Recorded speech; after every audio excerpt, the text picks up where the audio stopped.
큰형 엘리압이 다윗이 사람들에게 하는 말을 들은지라 그가 다윗에게 노를 바라여 이르되 내가 어찌하여 이리로 내려왔느냐? 들에 있는 양들을 누구에게 맡겼느냐? 나는 내 교만과 내 마음의 완악함을 아노니 내가 전쟁을 구경하러 왔도다. 다윗이 이르되 내가 무엇을 하였나이까? 어찌 이유가 없으리이까? 하고 돌아서서 다른 사람을 향하여 전과 같이 말하매 백성이 전과 같이 대답하니라. 어떤 사람이 다윗이 한 말을 듣고 그것을 사울에게 전하였으므로 사울이 다윗을 부른지라. 다윗이 사울에게 말하되 그로 말미암아 사람이 낙담하지 말 것이라. 주의 종이 가서 저 블레셋 사람과 싸우리이다 하니 사울이 다윗에게 이르되 내가 가서 저 블레셋 사람과 싸울 수 없으리니 너는 소년이요 그는 어려서부터 용사임이니라. 다윗이 사울에게 말하되 주의 종이 아버지의 양을 지킬 때에 사자나 곰이 와서 양떼에서 새끼를 물어가면 내가 따라가서 그것을 치고 그 입에서 새끼를 건져내었고 그것이 일어나 나를 해하고자 하면 내가 그 수염을 잡고 그것을 쳐 죽였나이다. 주의 종이 사자와 곰도 쳤은즉 살아계신 하나님의 군대를 모욕한 이 할례받지 않은 블레셋 사람들이니까 그가 그 짐승의 하나와 같이 들이이다. 또 다윗이 이르되 여호와께서 나를 사자의 발톱과 곰의 발톱에서 건져내셨은즉 나를 이 블레셋 사람의 손에서도 건져내시리이다. 사울이 다윗에게 이르되 가라 여호와께서 너와 함께 계시기를 원하노라. 이에 사울이 자기 군복을 다윗에게 입히고 노투구를 그의 머리에 씌우고 또 그에게 갑옷을 입히매 다윗이 칼을 군복 위에 차고 익숙하지 못하므로 시험적으로 걸어보다가 사울에게 말하되 익숙하지 못하니 이것을 입고 가지 못하겠나이다 하고 곧 벗고 손에 막대기를 가지고 시내에서 매끄러운 돌 5을 골라서 자기 목자의 제구 곧 주머니에 넣고 손에 물매를 가지고 블레셋 사람에게로 나아가니라. 블레셋 사람이 방패든 사람을 앞세우고 다윗에게로 점점 가까이 나아가니라. 그 블레셋 사람이 둘러보다가 다윗을 보고 업신여기니 이는 그가 젊고 붉고 용모가 아름다움이라. 블레셋 사람이 다윗에게 이르되 내가 나를 개로 여기고 막대기를 가지고 내게 나왔느냐 하고 그의 신들의 이름으로 다윗을 저주하고 그 블레셋 사람이 또 다윗에게 이르되 내게로 오라 내가 내 살을 공중의 새들과 들짐승에게 주리라 하는지라. 다윗이 블레셋 사람에게 이르되 너는 칼과 창과 단창으로 내게 나와 오거니와 나는 만군의 여호와의 이름으로 곧 내가 모욕하는 이스라엘 군대의 하나님의 이름으로 내게 나아가노라. 오늘 여호와께서 너를 내 손에 넘기시리니 내가 너를 쳐서 내 목을 베고 블레셋 군대의 시체를 오늘 공중의 새와 땅의 들짐승에게 주어 온 땅으로 이스라엘의 하나님이 계신 줄을 알게 하겠고 또 여호와의 구원하심이 칼과 창에 있지 아니함을 이 무리에게 알게 하리라. 전쟁은 여호와께 속한 것인즉 그가 너희를 우리 손에 넘기시리라. 블레셋 사람이 일어나 다윗에게로 마주 가까이 올 때에 다윗이 블레셋 사람을 향하여 빨리 달리며 손을 주머니에 넣어 돌을 가지고 물매로 던져 블레셋 사람의 이마를 치매 돌이 그의 이마에 박히니 땅에 엎드려지니라. 다윗이 이같이 물매와 돌로 블레셋 사람을 이기고 그를 쳐 죽였으나 자기 손에는 칼이 없었더라. 다윗이 달려가서 블레셋 사람을 밟고 그의 칼을 그 칼집에서 빼어 그 칼로 그를 죽이고 그의 머리를 베니 블레셋 사람들이 자기 용사의 죽음을 보고 도망하는지라. 이스라엘과 유다 사람들이 일어나서 소리 지르며 블레셋 사람들을 쫓아 가이와 에그론 성문까지 이르렀고 블레셋 사람들의 부상자들은 사라임 가는 길에서부터 가드와 에글론까지 엎드려졌더라. 이스라엘 자손이 블레셋 사람들을 쫓다가 돌아와서 그들의 진영을 노력하였고 다윗은 그 블레셋 사람의 머리를 예루살렘으로 가져가고 갑주는 자기 장막에 두니라. 사울은 다윗이 블레셋 사람을 향하여 나아감을 보고 군사령관 아브넬에게 묻되 아브넬아 이 소년이 누구의 아들이냐? 아브넬이 이르되 왕이여 왕의 사심으로 맹세하옵나니 내가 알지 못하느니이다 하매 왕이 이르되 너는 이 청년이 누구의 아들인가 물어보라 하였더니 다윗이 그 블레셋 사람을 죽이고 돌아올 때에 그 블레셋 사람의 머리가 그 손에 있은 채 아브넬이 그를 사람 앞으로 인도하니 사울이 그에게 묻되 소년이여 누구의 아들이냐 하니 다윗이 대답하되 나는 주의 종 베들레헴 사람 이새의 아들이니이다 하니라. 아멘. 오늘 말씀은 우리가 잘 알고 있는 다윗과 골리앗 이야기입니다. 골리앗은 거인이었고요. 그리고 창과 칼과 또 보통 사람은 입을 수 없는 무게의 엄청난 갑옷을 입고 그 어떤 누구도 당해낼 수 없는 그런 거구요 용사였습니다. 그래서 사실은 그 골리앗 한 사람으로 인하여 이스라엘은 전의가 다 상실해버린 거예요. 너무 이제 압도하는 그 두려움 때문에 감히 싸울 엄두를 내지 못하고 있는 상황이었습니다. 자, 그때 다윗은 이제 첫째 형부터 셋째 형까지 이제 전쟁에 나간 거예요. 근데 다윗은 어리니까 당연히 전쟁에 못 나갔겠죠. 그 8명 형제 중에 이제 셋째까지 이제 전쟁에 나가니까 이제 아버지가 그 전쟁에 나간 그 아들들을 위해서 아마 도시락을 싸서 뭐 좀 더 이렇게 먹을 것 좀 주고 그러고 싶어서 아들을 시켰던 것 같습니다. 그런데 다윗이 도착했더니 우리가 잘 알듯 골리앗이 이제는 1대1로 나와서 싸우자, 나랑 싸우면 만약에 내가 너희들 중에 누구라도 나를 이기면 우리가 너희의 종이 되고, 만약에 그렇지 않다면 너희들은 나의 종이 될 것이다. 이렇게 이제 1대1로다가 싸우자 이렇게 된 겁니다. 근데 그 어떤 누구도 감히 나설 수가 없는 거예요. 근데 이제 중요한 건 이 가드 사람 이 골리앗은 이스라엘 백성들을 농락하고 모독하는데 바로 여호와의 군대를 모독하는 것을 통하여 사실은 하나님을 모독하는 거죠. 그리고 이제 이 가드 사람 골리앗은 항상 지금 이 고대 전투는 항상 신과 신의 전쟁이거든요. 그러니까 너네 신이 더 세냐? 우리 신이 더 세냐? 이거예요. 그러니까 골리앗은 아주 승승장구하고 또 그 어떤 누구도 자신을 범접할 수 없는 자신의 어떤 그 힘과 그 크기, 거인과 같은 이 몸짓, 이 모든 것이 자기가 믿고 있는 신이 내려준 축복인 거죠. 그리고는 이제 이스라엘이 믿고 있는 그 여호와는 아무 힘이 없는 그래서 그 두려워할 수밖에 벌벌 떨고 있는 이스라엘 백성들로 하여금 하나님을 모독하는 그러한 언행을 한 겁니다. 자, 이걸 듣고 있던 다윗이 이제 화가 난 거죠. 아니, 저 할례 받지 않은 민족이 감히 할례도 안 받은 이 얘기는 뭐냐면 하나님의 언약의 백성이 아닌 자가 망군의 여호와의 군대를 모독하다니, 그래서 화가 난 거예요. 그래서 이걸 보고 있던 이제 그 첫째 형이 너 교만하다 이거예요.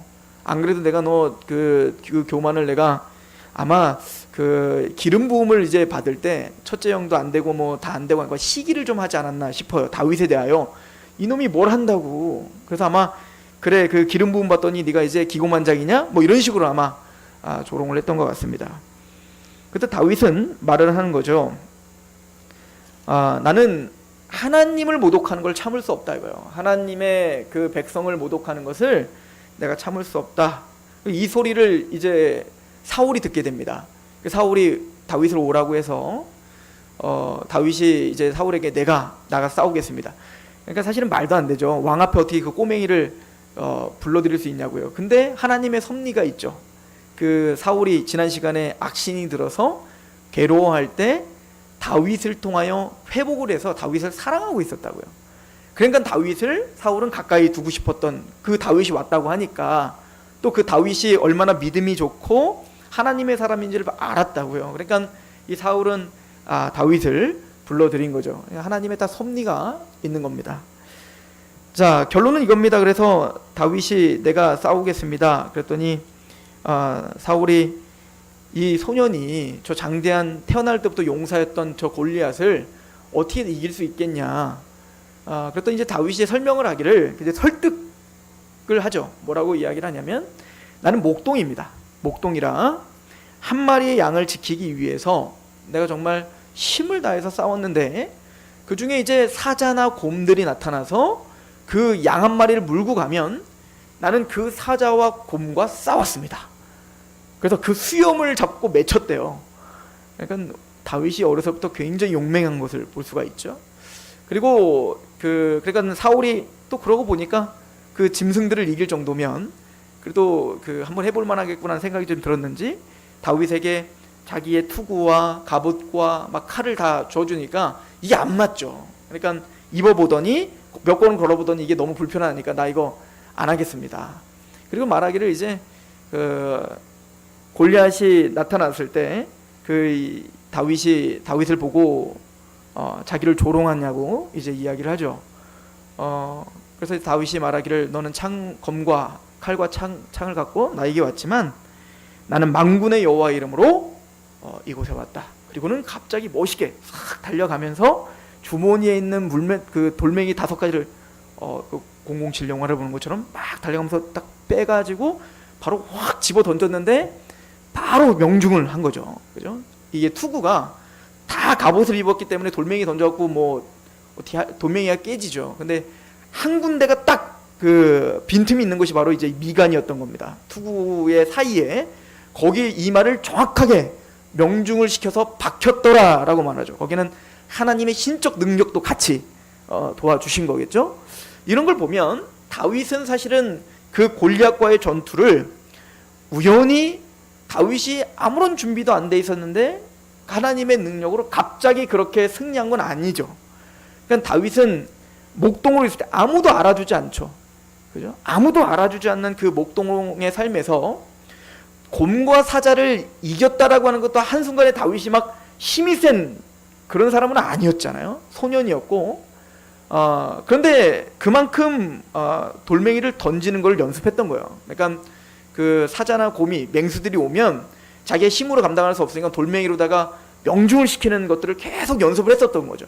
그리고 정말로 그걸로 곰이나 사자들을 쫓아내고 죽이고 수염을 잡고 맺혔던 그 기억이 다윗의 경험 속에서 있었기 때문에 다윗은 이런 중요한 이 이스라엘 백성들의 중차대한 이 문제, 이 조국의 어찌 보면 운명이 걸린 이 중요한 시점에 다윗은 갑자기 혜성처럼 나타난 게 아니라 준비되었던 것을 한 겁니다.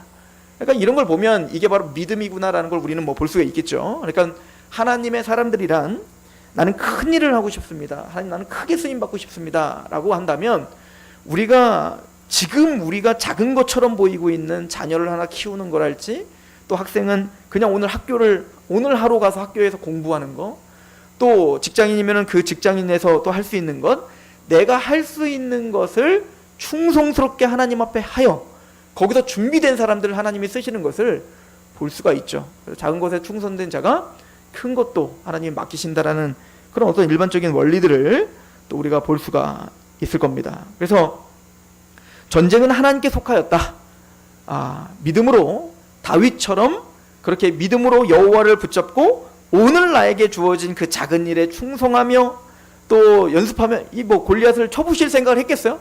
그냥 오늘 양 한 마리 뺏기는 것이 하나님 앞에 내게 맡겨진 그 양 한 마리를 위해서 목숨을 내어 던지면서 그냥 그렇게 연습하고 살아냈던 것이 이런 위대한 어떤 일을 이뤄낸 것처럼 우리도 마찬가지죠. 우리도 사실은 평범한 삶 속에서 우리에게 주어진 일들을 해 나가고 그것을 통해서 우리에게 준비하고 그것을 가지고 하나님은 하나님의 일을 행하시는 그것을 우리는 볼 수가 있는 거예요. 이게 바로 믿음의 사람들이고 그러니까 우리가 뒤를 돌아봤을 때 우리에게는 아무런 그 가치가 없어 보이는 작은 일일지라도 하나님은 그 일을 통해서 내 자녀든 우리든 하나님은 그 일을 통해서 역사하신다는 그런 말씀들을 우리는 상고할 수가 있습니다.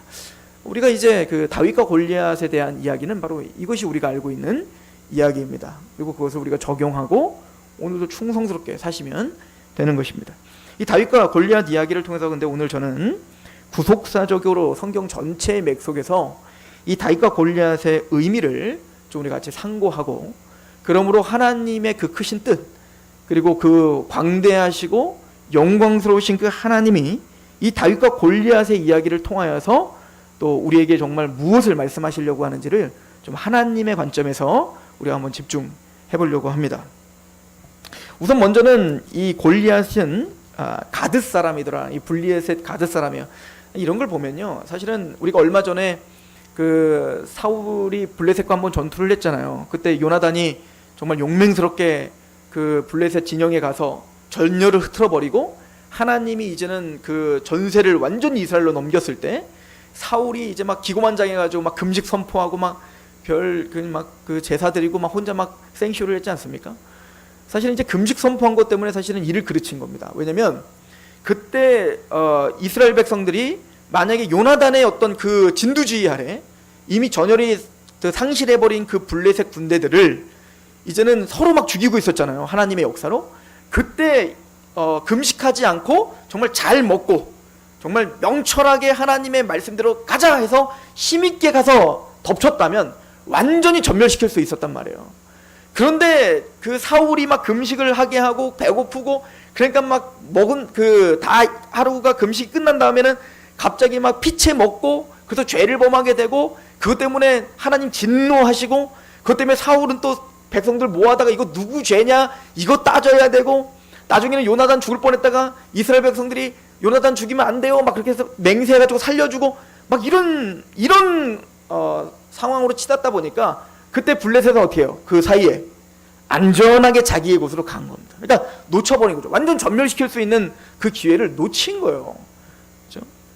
그러니까 우리가 하나님 앞에 불순종하고 하나님의 뜻 가운데 서 있지 못할 때 우리는 꼭 승리한 것 같으나 그 남아있는 것을 통해서 우리에게 올무가 될 때가 너무나 많아요.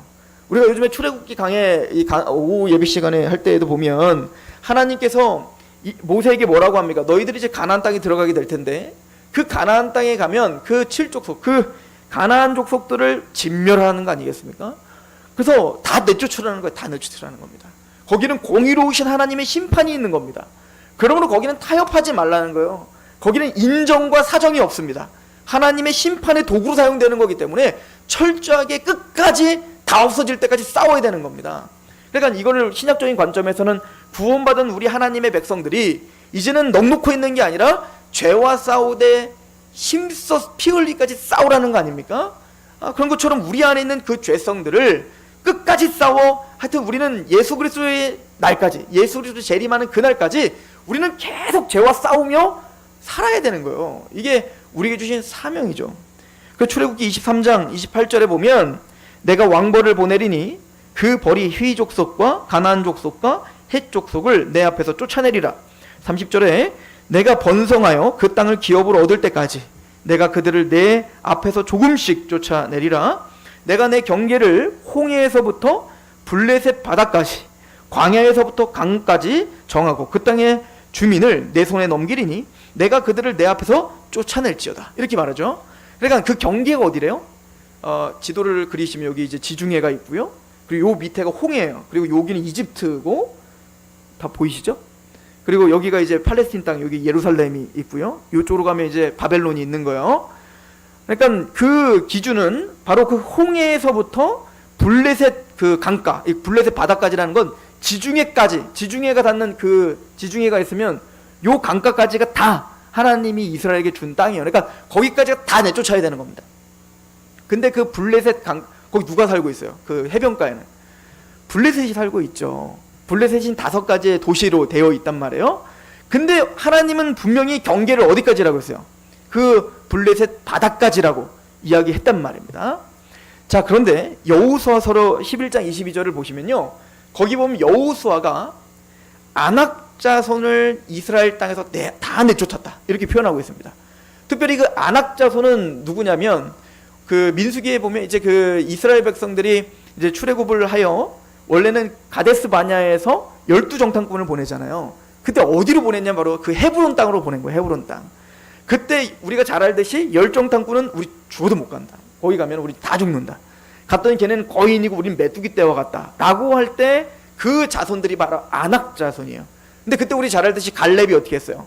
가슴을 찢으면서 무슨 소리냐, 하나님의 언약이 저 땅을 준다고 했으니까 저들은 우리의 밥이다, 믿음으로 가서 쟁취하면 된다, 이 산지를 내게 주소 했던 거 아니에요? 자, 그런데 이제 열정탐꾼의 말을 누가 다 들은 거예요? 이스라엘 전체가 거기에 호응하여서 마침내는 40년 광야를 돌게 되는 거예요.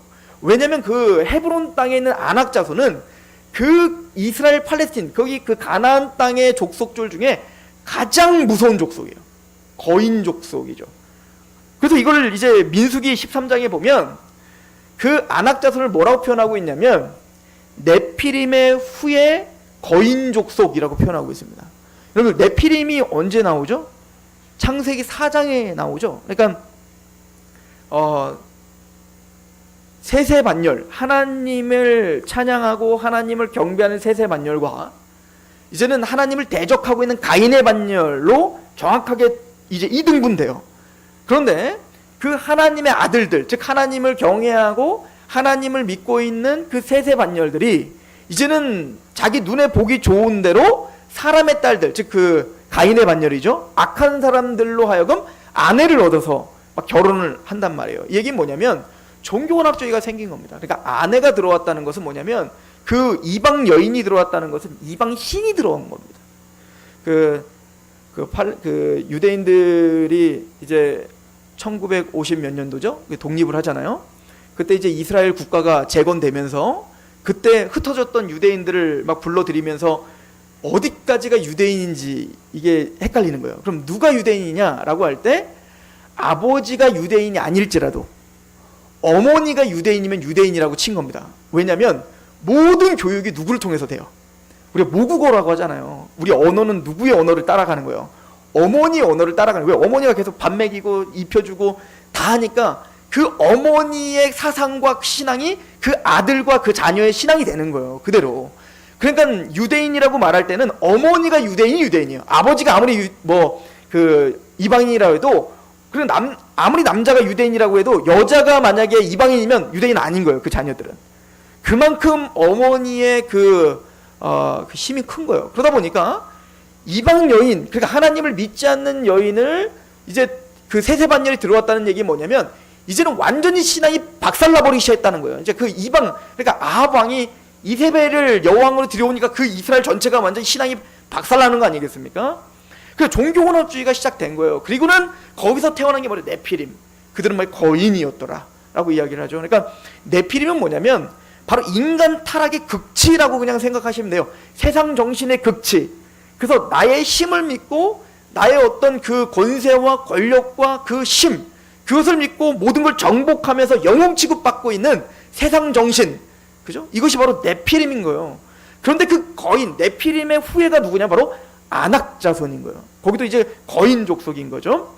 자, 그런데 그 아낙 자손 중에 그 헤브론 땅에 살고 있는 그 헤브론 땅의 원래 이름이 뭐였냐면 기럇 아르바래요. 이게 민수기 다 있습니다.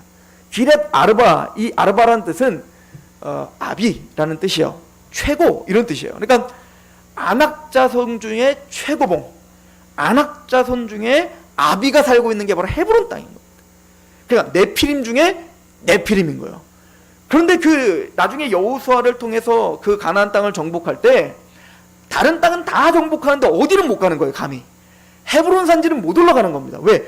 너무 장대해서. 그런데 그래서 아무도 못 올라갈 때 80세였던 누구? 갈렙이 내가 40년 전에 하나님이 나에게 주시기로 했던 그 땅을, 내가 80세지만 아직도 나는 힘이 있다 이거예요. 그러므로 이 산지를 나에게 주소서라고 이야기하고 믿음으로 박살을 내버리죠. 이게 바로 갈렙이죠. 갈렙이 어디 지파입니까? 유다 지파죠. 그러니까 유다 지파인 그가 아무도 범접할 수 없는 그 헤브론 땅을 부셔버리는 겁니다. 그리고 거기에 기럇 아르바, 즉 네피림의 후에 아낙 자손의 최고봉을 머리를 박살내는 거예요. 이걸 누가 한다고요? 유다가 하는 거예요. 사실은 이런 것들은 다 사실은 모형입니다. 뭐에 대한 모형이죠? 아담이 타락했을 때 이제는 그를 지배하고 있는 사탄과 그 죄의 권세를 하나님은 부셔버릴 겁니다. 그래서 그 사단의 권세를 부셔버리고 그 타락한 인간이지만 하나님의 택함받은 백성들을 반드시 그 사단의 권세를 부셔버리고 구원해낼 거예요. 이거를 예언한 게 바로 창세기 3장 15절의 말씀 아닙니까? 여자의 후손이 뱀의 머리를 밟아. 그죠? 밟을 거란 얘기예요. 그래서 그 여자의 후손들과 뱀의 후손들은 뭐예요? 원수가 될 거라고. 이 역사가 바로 우리가 살고 있는 그 역사예요. 그래서 이제 우리가 창세기부터 구약 전체를 보면 아들을 주겠다, 자손을 주겠다, 후손을 주겠다, 씨를 주겠다 계속 반복하잖아요. 그 씨, 자손, 아들, 후손, 이게 사실은 다 똑같은 단어예요. 제라죠.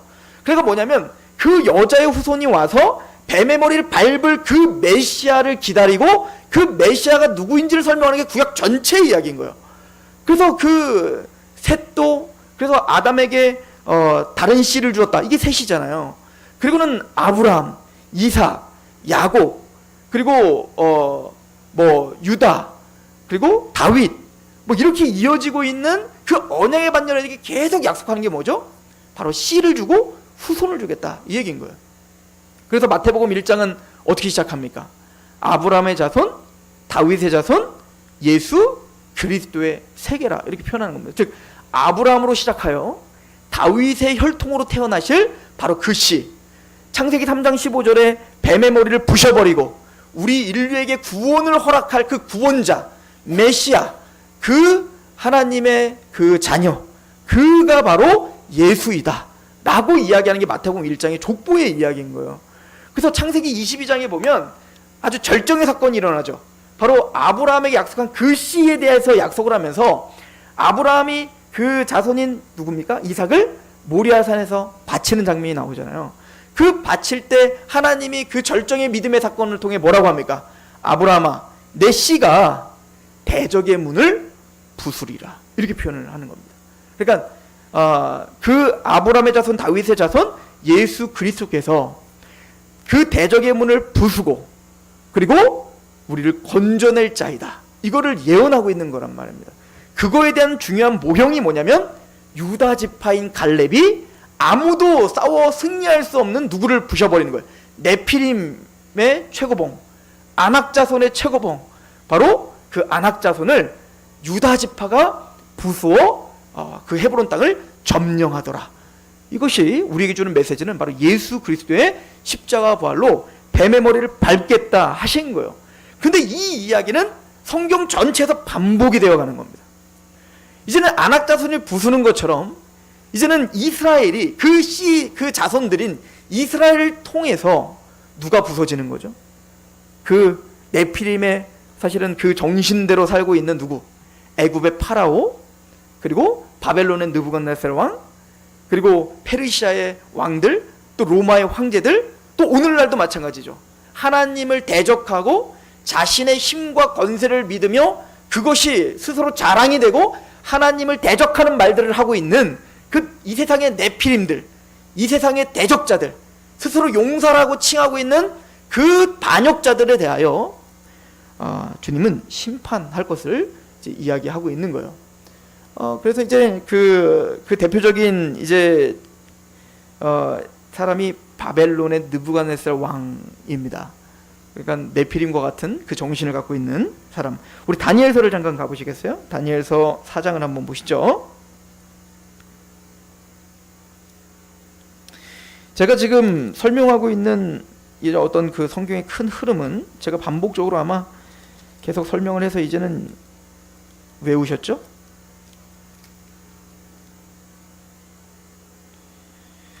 자, 우리 다니엘서 4장에 보면 느부갓네살 왕이 하나님의 분명한 경고들을 듣고도 정신을 못 차립니다.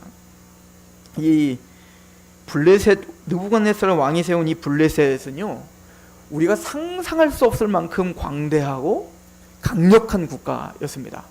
그래서 이제 그 7대 불가사의가 이게 되게 많더라고요. 7대 불가사의인데 이 영역마다 다른가 봐요. 하여튼 7대 불가사의 중에 하나가 이 느부갓네살 왕이 만든 그 하늘 정원이잖아요. 하늘 정원, 그 여왕을 위해서 만들었다고 하는, 지금은 없어졌죠. 근데 그 규모가 어마어마한 겁니다. 그러니까 그 정도로 너무너무 잘 살았고 강력한 왕국이 이 바벨론 왕이었어요. 근데 이 느부갓네살 왕이 이제 왕궁 그 높은 데서 바벨론 전체가 다 보이고 있는 그런 이 도시를 다 보이는 그 꼭대기에 서서 이제 자신을 찬양하고 있는 모습이 보여지죠. 다니엘 4장 29절을 보면 이 느부갓네살 왕의 말을 들어보십시오. 12달이 지난 후에 내가 바벨론 왕궁 지붕에서 거닐세 나 왕이 말하며 이르되 이 큰 바벨론은 내가 능력과 권세로 건설하여 나의 도성으로 삼고 이곳으로 내 위엄의 영광을 나타낸 것이 아니냐 하였더니 이 말이 아직도 나 왕의 입에 있을 때에 하늘에서 소리가 내려 이르되 느부갓네살 왕아 내가 말하노라 나라의 왕이가 내게서 떠났느니라. 이 느부갓네살 왕이 얼마나 교만한지 보십시오. 나 왕이 말하노요 이 큰 바벨론은 내가 능력과 권세로 건설하여 나의 도성으로 삼고 이곳으로 내 위엄의 영광을 나타낸 것이다. 그러니까 모든 영광과 모든 존귀를 누구에게 돌리고, 스스로 자신에게 돌리고 있는 거죠. 누가 감히 이 나라를 무너뜨릴 수 있겠는가? 누가 감히 이 영광을 가로챌 수 있겠는가? 이건 내가 세운 거다 이거요. 이건 내 능력이다 이거요. 그러니까 그 자신 얼마나 자기가 신처럼 느껴졌지 않겠어요? 그냥 막 김정은이겠죠, 김정은. 그러니까 막 뭔지 아시겠죠? 이게 네피림인 겁니다. 이 네피림이요. 근데 이 네피림의 정신이 그대로 누구에게 지금 보여지고 있는 거예요? 바로 이 블레셋 가드 사람 골리앗에게 그대로 나옵니다. 감히 나를 쓰러뜨릴 수 있는 자가 누구냐 이겁니다. 너희가 믿고 있는 여호와, 그 여호와가 누구냐 이거요. 만군의 여호와, 웃기지 마라 이겁니다.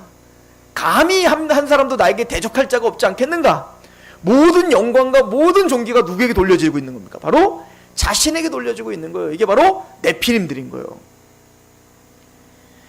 하나님께서 이 다니엘서에는 우리가 잘 알고 있는 신상의 환상을 보여주시죠. 그 신상의 환상을 보면 머리는 금이고, 그 다음에는 은이고, 그 다음에는 노시고, 그 다음에 철이고, 그 다음에는 흙, 뭐 이렇게 그 신상을 보지 않습니까? 그런데 바벨론이 누가 감히 이 나라를 부셔버릴 수 있겠는가? 근데 그 환상의 중점적인 내용은 웃기지 말아야, 네가 한 게 아니라 하나님이 잠깐 네가 왕이 되게 바벨론을 하나님이 세우셨다는 거예요. 하나님의 주권 속에서 세운 것이, 너보다 못한 나라가 페르시아죠. 그 은과 같은 나라가 반드시 너를 부셔버리겠다 이겁니다. 하나님의 주권 가운데 나는 페르시아를 들어 너를 부시겠다 이거예요. 그럼 페르시아의 고레스는 무슨 뭐 걔가 능력이 많아서 자기의 능력으로 그렇게 세운 건가? 아니라는 거죠. 페르시아보다 못한 헬라 제국이 일어나서 그 페르시아를 부셔버리겠다는 겁니다. 그럼 헬라의 알렉산더 대왕이 그 자기의 능력으로 세운 건 아니라는 거예요. 하나님의 주권 가운데 페르시아보다, 그 헬라보다 더 못한 로마가 일어나서 헬라를 부셔버리겠다 이겁니다. 그래서 결국은 어떻게 되었다는 겁니까? 사람의 손에 닿지 않은 뜨인 돌이 와서 그 신상 전체를 부셔버리겠다 이 얘기인 거죠. 그러니까 너희들은 죽는다 이거예요. 너희들은 심판받고 오직 하나님의 나라만이 영광스럽고 영원하게 될 건데, 그 나라를 세우는 건 뭐예요? 그 돌, 뜨인 돌의 나라가 세워질 거다. 바로 예수 그리스도를 이야기하는 것이죠. 바로 예수 그리스도가 그 모든 네피림들을 부셔버리겠다는 겁니다. 그 모든 세상의 권세를 부셔버리고, 그리고는 하나님의 나라, 그 바벨론을 부셔버리고 하나님의 왕국을 완성하고야 말겠다. 이 메시지를 느부갓네살 왕에게 전달한 거죠. 근데 깨달아요? 그 환상 듣고 지금 이 모양인 거예요. 지금 느부갓네살 왕이. 그래서 하나님 뭐라고 하냐면, 내가 너를 짐승과 같이 만들겠다 이렇게 내버리죠. 그래서 정말로 이 말이 끝나자마자 나중에 어떻게 되냐면 짐승처럼 풀을 뜯게 됩니다. 소처럼. 느부갓네살이 뭘 보여주고 있는 거죠? 바로 너희가 이성 없는 짐승과 같다는 겁니다. 그러니까 하나님을 알고 하나님을 아는 마음으로 우리의 어떤 감정과 모든 욕심과 탐욕을 절제하면서 우리가 이성으로 절제하면서 살아야 되는데, 그렇다고 자신의 감정과 자신의 욕구와 탐욕이 지배당하고 있는 짐승과 같다는 얘기죠. 우리 베드로후서 2장을 가보겠습니다. 신약 성경에도 그래서 이런 경고를 합니다. 베드로후서 2장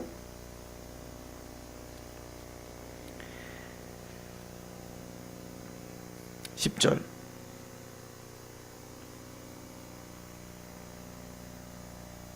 특별히 육체를 따라 더러운 정욕 가운데서 행하며 주관하는 일을 멸시하는 자들에게는 형벌할 줄 아시느니라. 그러니까 주권자이신 하나님을 멸시하고 그 하나님을 우습게 여기는 자들은 반드시 심판을 당한다 이 얘기인 거죠.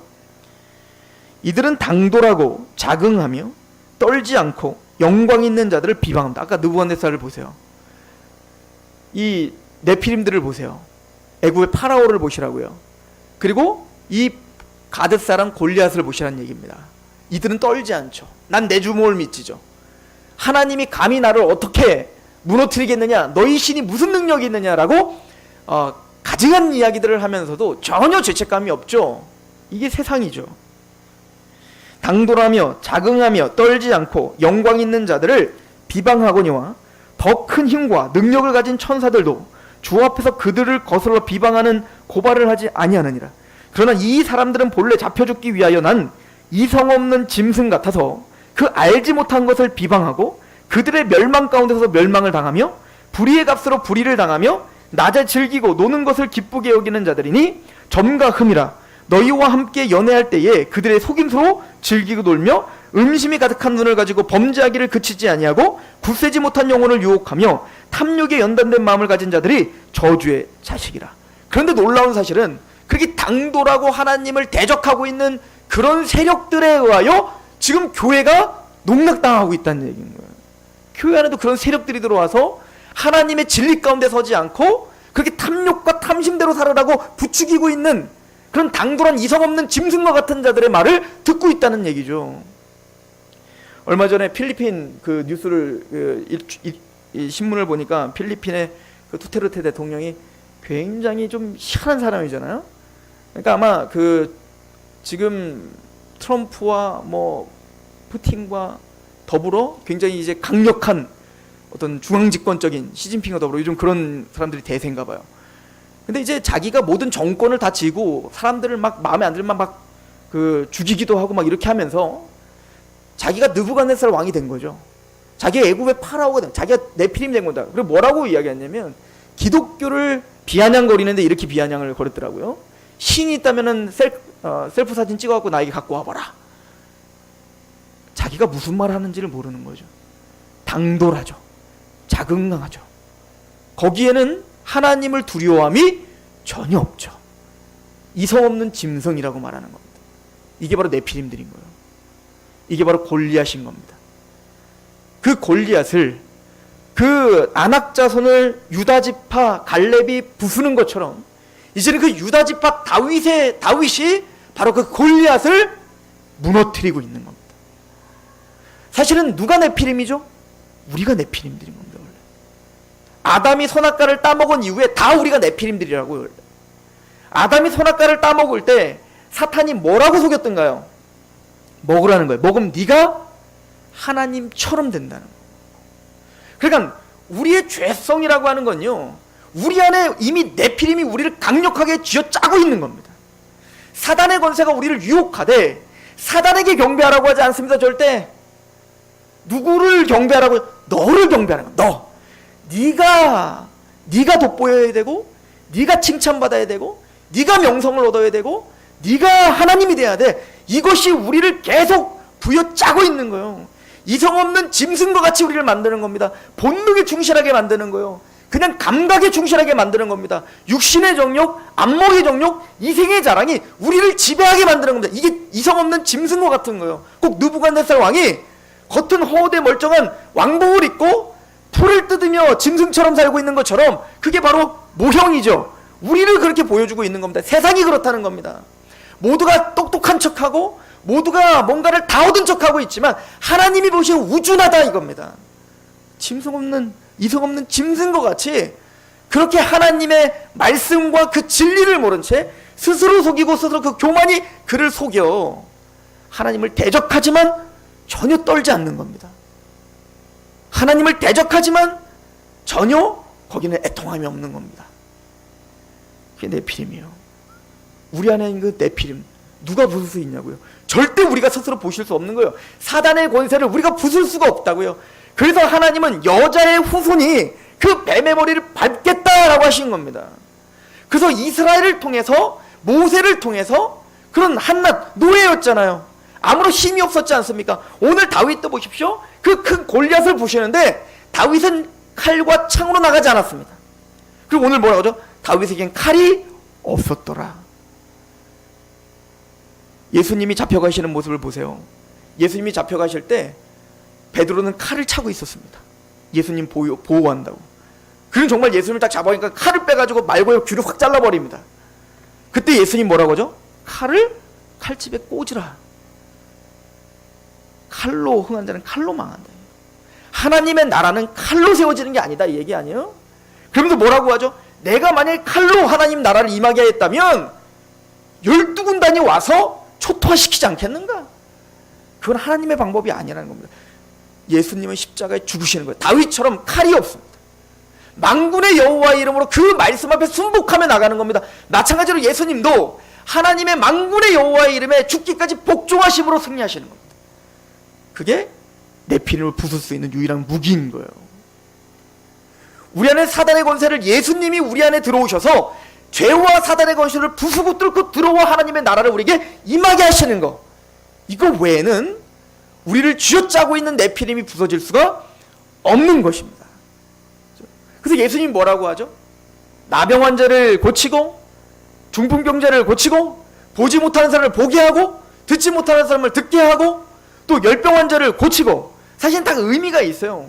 나병 환자는 뭐냐면 부정함의 대명사예요. 만지기만 해도 부정한 사람이에요. 그런 것처럼 나병 환자가 바로 우리라는 겁니다. 우리는 부정한 자다 이거예요. 죄가 우리를 부정하다. 또 열병은 장모 열병 거죠. 열병이라는 것은 바로 하나님의 재앙을 받은, 그래서 열이 나서 죽으면 그게 하나님의 저주라고 생각을 했단 말입니다. 맞습니다. 우리는 나병 환자이고 그 죄악 때문에 우리는 저주받아 죽기 합당한 자입니다요. 그래서 우리는 보지 못하는 자요, 듣지 못하는 자요. 왜? 결론은 죄와 사단이 우리를 가로막고 있기 때문입니다. 우리 아비는 마귀이기 때문입니다. 예수님 그러잖아요. 왜 너희들이 내 말을 듣지 못하는고? 요한복음 8장에 너희들이 내 말을 듣지 못하기 때문이다. 너희 아비는 마귀니라. 이 세상 신이 믿지 않는 자들의 마음을 혼미하게 하고 있다 이거예요. 지식이 총명이 어두워지고 무지해짐으로 그 마음이 굳어진 겁니다. 왜? 네피림이 우리를 강력하게 우리를 부여잡고 있기 때문에 그렇습니다. 생명에서 떠나 있도다.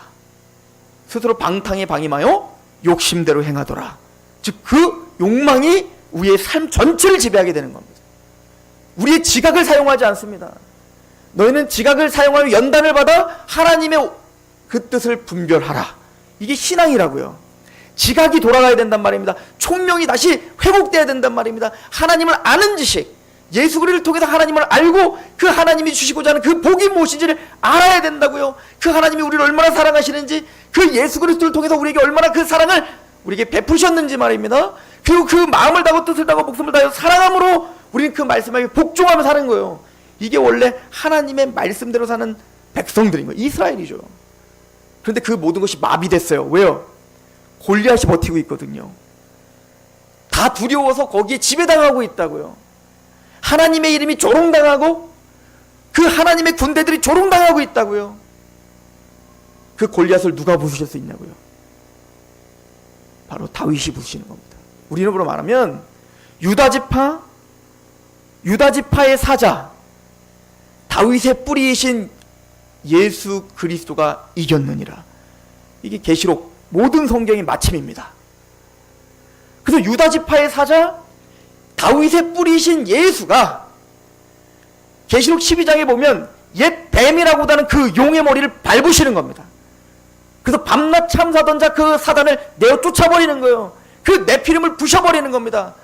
그리고는 그 어린 양이 어디로 인도하든 따라가는 주의 하나님의 백성들, 하나님의 통치가 임하는 그 다윗의 왕국이 이제 세워지는 것처럼 이제는 다윗 왕이신 예수의 통치, 예수를 마음을 다해서 따라가고 있는 그 예수 그리스도의 제자들의 나라, 하나님의 나라가 세워지는 것, 이것이 바로 주님께서 십자가에 죽으신 이유이죠.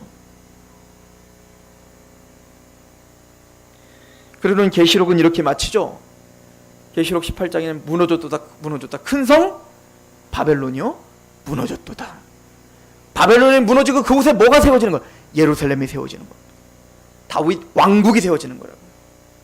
하나님에게 겸손히 굴복하며 죽기까지 복종하신 다윗 왕이신 예수 그리스도께서, 그래서 우리는 마음을 다하고 뜻을 다하고 목숨을 다하여 예수 그리스도를 사랑하니 우리는 하나님의 통치에 순복하는 자가 되는 거예요.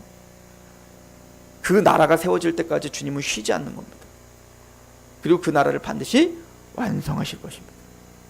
사실은 저는 다윗이 골리앗을 부수는 이 장면이 그것을 말하고 있다고 확신합니다. 여러분들 안에는 이미 이 싸움이 끝난 거예요. 예수님이 이미 그 싸움을 승리하셨습니다. 우리 안에 골리앗을 부셔버렸습니다. 예수님 말씀하시죠. 사단을 내어쫓으면서 보지 못하고 듣지 못하는 귀신 들린 자가 있습니다. 예수님께서 그들에게 보게 하고 듣게 합니다. 그랬더니 와서 그럽니다. 귀신이 귀신을 내어쫓는 것이구나. 예수님 말하죠. 내가 만약에 성령의 힘으로 귀신을 내어쫓는 거라면 하나님의 나라가 이미 임하였느니라. 강한 자를 결박하고야 그 세간을 강탈하지 않겠는가? 이미 성령님을 통하여서 우리 안에 사단의 권세가 내어쫓겨졌습니다. 그래서 우리는 하나님을 보게 되었고 하나님의 말씀이 들려지게 되었고 이제는 입을 열어 하나님을 찬양하는 자가 됐다고요. 이미 성령님이 우리 안에 내주하셔서 너희가 하나님의 성전인 것과 하나님의 성령이 너희 안에 거하는 거 알지 못하느뇨? 하나님의 성전이 거룩하니 너희도 거룩하라. 우리는 성전되었습니다. 하나님의 통치가 성령님을 통해서 우리 안에 임하였습니다. 이미 하나님 나라가 우리에게 임한 거예요. 예수님 말하죠. 하나님의 나라는 너희 안에 이미 임하였느니라. 하나님의 나라는 먹는 것과 마시는 것에 있는 것이 아니라 의와 평강과 실학이니라. 이미 다윗이 골리앗을 부셔버렸듯 우리를 주장하고 있던 그 네필이 부셔졌다고요. 사단의 권세는 깨어졌다고요. 그래서 이제 하나님을 알게 됐습니다. 이제 그 예수 그리스도를 통해서 하나님이 영광이 되는 나라를 사모하고 먼저 그의 나라와 의를 갈망하는 자가 됐다고요. 심령이 가난해졌습니다. 이제는 내 죄로 말미암아 애통하며 하나님 앞에 무릎 꿇는 나라가 되었습니다. 마음이 청결하게 되었습니다. 이제는 의를 갈망하는 나라가 되었습니다. 이제는 온유하게 되었고 이제는 화목하게 하는 자가 되었습니다. 그리고 의를 위하여 핍박을 당하기를, 계시록에 뭐라고 끝나는 줄 아십니까? 그 어린 양의 피에 옷을 빤 그 14만 4천, 그 구속을 경험한 자 외에는 새 노래를 부를 수 없다예요. 하나님이 받으신 영과 진리와 영으로 드리는 예배는 바로 그 영의 그 새 노래를 말하는 겁니다. 그 이 땅에서 예수 그리스도의 십자가의 경험, 그 구속의 경험, 그 경험으로 음치어도 돼요. 화려하지 않아도 돼요. 반주가 하나도 없어도 돼요. 그냥 그 감격으로 하나님 앞에 떠듬떠듬 부르는 그 찬양, 그게 새 노래예요. 그건 누구도 따라할 수 없는 그 노래. 그리고 어린 양이 어디로 인도하듯 그를 생명을 걸고 따르는 자들, 14만 4천인 겁니다. 우리 안에 네피림이 이미 부서졌습니다. 우리가 눈을 떴고 거듭났고 그 어린 양에 감격하여 하나님을 사랑함으로 이제는 예수가 어디를 가든 나는 주님을 따르는 주님의 제자요, 나는 그리스도입니다 라고 고백하는 우리가 되었습니다. 그 전쟁에서 승리하신 예수를 기념하고 또 그곳에 그 골리앗 앞에 담대하게 서 있던 그 예수, 그 다윗의 모습을 보면서 바로 우리도 오늘 죄와 싸우되 피 흘릴까지 싸우기로 결정하는 저와 여러분 되기를 축원합니다. 기도하겠습니다.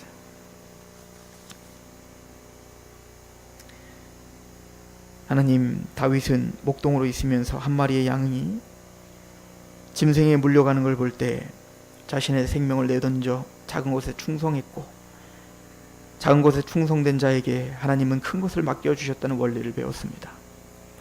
우리가 그렇게 작은 것에 충성된 자가 되게 하시옵소서. 이미 유다 지파 다윗의 자손이신 예수 그리스도가 우리 안에 사단의 권세를 부셔버리고 이제는 예수 그리스도의 십자가에 감격하며 하나님의 나라를 바라보고 먼저 그의 나라와 의를 구하게 하셨사오니 이제는 예수 그리스도와 함께 그 예수 그리스도의 감격하고 사랑에 강권되어 이젠 나를 위해 사는 것이 아니라 나를 위하여 십자가에 죽으신 예수 그리스도를 위하여 죄와 싸우되 힘껏 주님과 동행하며 싸울 수 있는 우리가 되게 하시옵소서.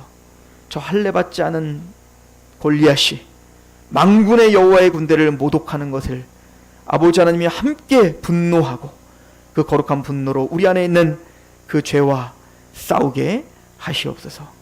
예수 그리스도의 이름으로 감사하며 기도합니다. 아멘.